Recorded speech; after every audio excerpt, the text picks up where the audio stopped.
The two top candidates vying to replace Rishi Sunak as Conservative Party leader are spotlighting immigration, specifically targeting Indian visas. Former Immigration Minister Robert Jenrick stressed that India should face tighter visa restrictions unless it takes back its nationals who enter Britain illegally. Ahead of NSA Ajit Doval's visit to France, the country submitted its final price offer for the 26th Rafale Marine jet deal, proposing a significant price cut. The deal, expected to be finalized soon, will be a key point of discussion during Doval's meeting with his French counterparts in Paris. 13 districts in Bihar are on high alert after Nepal released 10.5 lakh cusecs of water from the Kosi and Gandak barrages. Several embankments breached, affecting over 16 lakh people.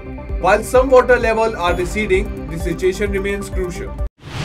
BJP leader K.A. Ghosh posted a video showing Jadavpur University students chanting Kashmir Mange Azadi slogans. The protests reportedly outside the campus were linked to demands for justice in the R.J. Khan Medical College case, but no official confirmation has been made.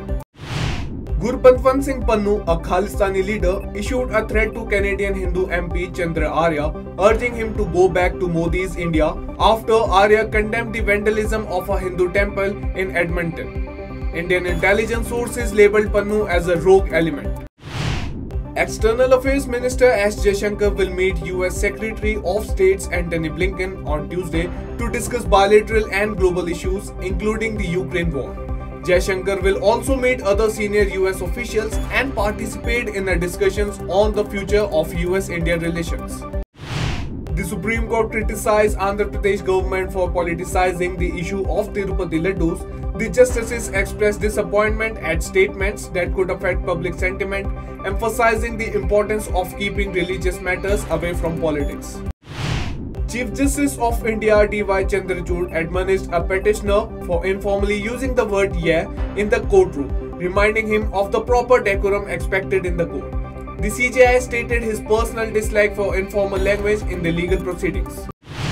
Incidents targeting Hindus in Bangladesh are rising, with radicals encouraging Hindus to leave the country. Authorities believe that the attacks are aimed at stoking fear among the Hindu community ahead of Durga Puja celebrations. Indian officials are closely monitoring the situation. Protests erupted in Kashmir following the killing of Hezbollah leader Hassan Nasrallah in an Israeli airstrike. Indian intelligence is considering legal action under UAPA against those participating in the demonstrations, which were deemed alarming. Hezbollah leader Hassan Nasrallah's body was recovered from the site of an Israeli airstrike in Beirut. The strike revealed several buildings, with reports suggesting Nasrallah died from the blunt trauma caused by the explosions. Pakistani police used the tear gas and batons to disperse protesters heading towards the US consulate in Karachi after Hezbollah leader Hassan Nasrallah's killing. The march was organized by the Majlis Wahadat Muslimin party, with some protesters turning violent. Hamas confirmed that its leader in Lebanon, Fateh Sharif Abu al-Amin, was killed in an Israeli airstrike in southern Lebanon. The attack targeted his residence in the Al-Bas refugee camp, further escalating tensions in the region.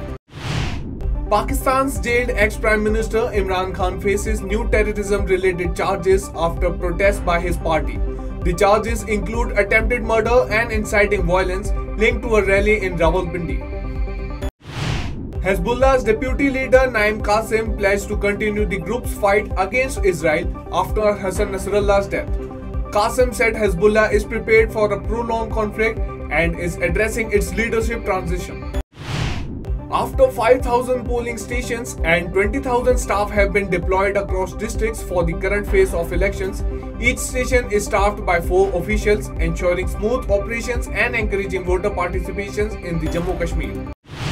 During a condolence meeting for a slain Hezbollah leader Hassan Nasrallah at New Delhi's India Islamic Cultural Center, attendees chanted slogans like America Murdabad. US President Joe Biden called Nasrallah's death justice for his victims.